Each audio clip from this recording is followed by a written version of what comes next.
इस एनीमे की शुरुआत में हम एक गांव में दो बच्चों ज़ियाफ़ान और जिन्यू को देखते हैं जो एक दूसरे से तलवारबाजी कर रहे थे।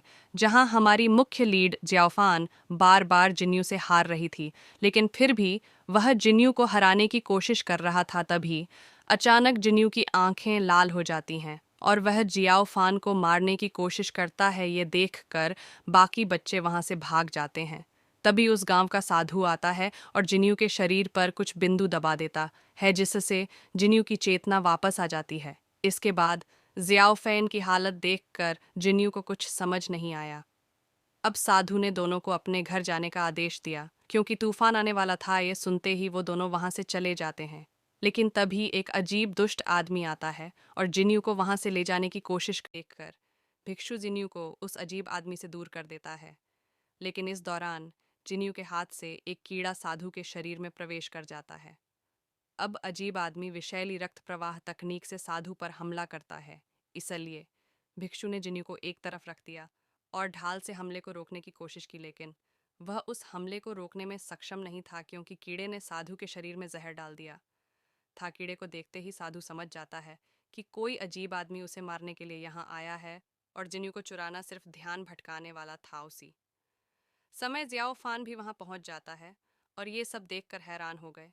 दूसरी ओर विचित्र भिक्षु से कुछ पूछता है से इनकार कर दिया। यह सुनते ही वह अजीब आदमी अंधेरे भाव वाले शरीर से साधु पर हमला कर देता है। भिक्षु ने बुद्ध के हाथ का उपयोग किया और अजीब आदमी के हमले को नष्ट कर दिया। यह देखकर अजीब आदमी क्रोधित हो गया और साधु को मारने के लिए अपनी तलवार जलाने वाली ऊर्जा इकट्ठा करना शुरू कर दें।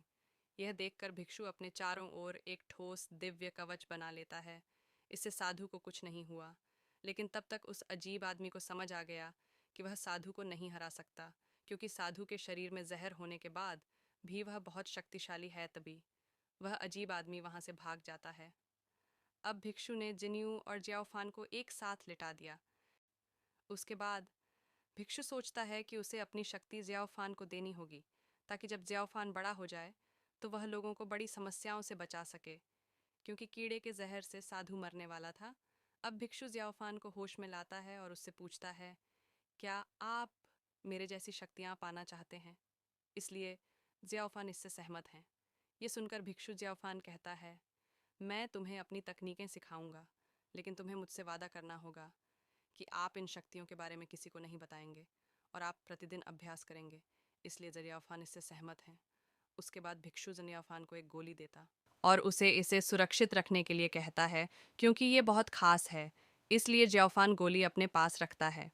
अब भिक्षु सिखाने के लिए जियाओफान को ले जाता है, लेकिन उससे पहले वह जियाओफान से कहता है कि मैं उसे अपनी तकनीकें सिखाऊंगा, लेकिन उन्हें समझने में वक्त लगेगा।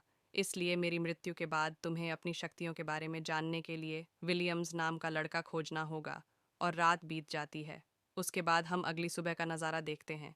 जब जिन्यू को होश आता है, वह चारों ओर देखता है। उसने जियाओफान की ओर देखा जो बेहोश था, तो जिन्यू ने उसे जगाया और उससे पूछा, हम यहाँ कैसे आए? लेकिन जियोफान ने उसे कुछ नहीं बताया क्योंकि भिक्षु ने उसे कुछ भी बताने से मना कर दिया था। इसके बाद दोनों अपने गांव चले जाते हैं और वे देखते हैं कि किसी ने उनके पूरे गांव को नष्ट कर दिया है। यह देखकर जियाओफान अपने घर पहुंच जाता है। वहीं पर उसे पता चला कि उसके माता पिता की भी मौत हो गई है। यह देखकर जियाओफान बेहोश हो जाता। अगले दिन जब वह होश में आया, उसने जिन्यू को गले लगाया और रोने लगा। तभी संप्रदाय के गुरु का एक दूत आता है और उन दोनों को मालिक के पास ले जाता है, जहां रास्ते में गार्ड ड्रैगन अपने मालिक से मिलने से पहले जियाओफान पर गुर्राता हुआ प्रतीत होता है क्योंकि वह जियाओफान से बहुत ऊर्जा महसूस कर रहा था। परंतु दूत ने रक्षक अजगर को दूर भेज दिया।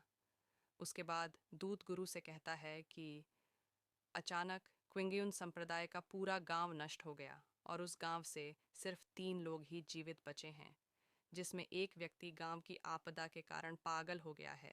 यह सुनकर संप्रदाय गुरु अन्य 2 लोगों जिन्यू और जियाओफान को बुलाता है और वह उनसे पूछता है कि गांव में क्या हुआ था। जिस पर जिन्यू जवाब देता है कि वह बेहोश हो गया था, इसीलिए उसे कुछ पता नहीं चला। यह सुनकर मास्टर जियाओफान से पूछता है, लेकिन जियाओफान ने मालिक को कुछ नहीं बताया। अब राजा सभी शिखर नेताओं से कहता है कि उन्हें इस गांव में अचानक आई आपदा का कारण जानना होगा, लेकिन उससे पहले हमें इन बच्चों के लिए कुछ करना होगा। यह सुनकर ड्रैगन पीक का नेता खड़ा हो जाता है और राजा से कहता है कि वह जिन्यू को अपने संप्रदाय में शामिल करना चाहता है ताकि वह एक अच्छा विद्यार्थी बन सके। उसके बाद ड्रैगन पीक के नेता ने जियाफान को बिग बैम्बू पीक में शामिल होने के लिए मजबूर किया क्योंकि वह सोच रहा था कि जियाफान बहुत कमज़ोर है। ये देखकर बांस की चोटी का नेता क्रोधित हो गया। लेकिन तभी संप्रदाय गुरु अपना फैसला सुनाता है कि जिन्यू ड्रैगन पीक पर जाएगा और जियाफान बांस की चोटी पर जाएगा। ये सुनकर बांस की चोटी के नेता को इसका पालन करना पड़ता है। बात बताना चाहूँगा कि ये गुरु केंगेयुन संप्रदाय का गुरु है और संप्रदाय के 6 शिखर हैं, जैसे ड्रैगन चोटी, बड़ी बांस की चोटी और छोटी बांस की चोटी। जैसे ड्रैगन चोटी, बड़ी बांस की चोटी और छोटी बांस की चोटी। एक शिखर देश के राजा की भांति संप्रदाय का अंग होता है। इसीलिए सभी चोटियाँ कनिंगयुन संप्रदाय का हिस्सा हैं, संप्रदाय नहीं। यह जानकर जिन्यू और जियाओफान दुखी हो गए। उन्हें अपने चरम नेता के साथ जाना था। बाद में जब जियाफान अपने चरम पर पहुंच गया, उस शिखर के छात्र जियाफान को परेशान करने लगते हैं क्योंकि उनके मुताबिक जियाफान कमज़ोर था। लेकिन तभी पीक लीडर की बेटी आती है जिसका नाम झोई था, और वह सभी छात्रों को डांटती है और कहती है कि अगर उन्होंने जियाफान को परेशान किया तो वह शीर्ष नेता उसके पिता से शिकायत करेगी। छात्र डर जाते हैं। तभी उन छात्रों के सीनियर आ जाते हैं। उसका नाम सोंग डेरेन सोंग जियाफान को अपने अन्य छात्रों से मिलवाता है, जिसके बाद शिखर नेता और उनकी पत्नी वहां पहुंचते हैं। इसके बाद वे बिल्कुल एक परिवार की तरह डिनर करने लगते हैं। रात्रि भोज के दौरान शिखर नेता जियाओफान के प्रशिक्षण और खेती की जिम्मेदारी सोंग को देता है। अब सबके सो जाने के बाद जियाओफान भिक्षु की तकनीकों का अभ्यास करता है, क्योंकि मोंक ने जियाओफान से कहा था कि वह इसके बारे में किसी को न बताए।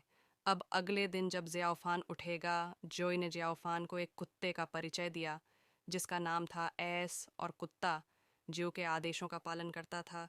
उसी समय सोंग वहां आ जाता है। उसके बाद जियाओफान और जियो प्रशिक्षण के लिए बांस के जंगल में गए। अब बांस के जंगल में अगले पार्ट देखने के लिए मेरे चैनल को सब्सक्राइब कर लेना।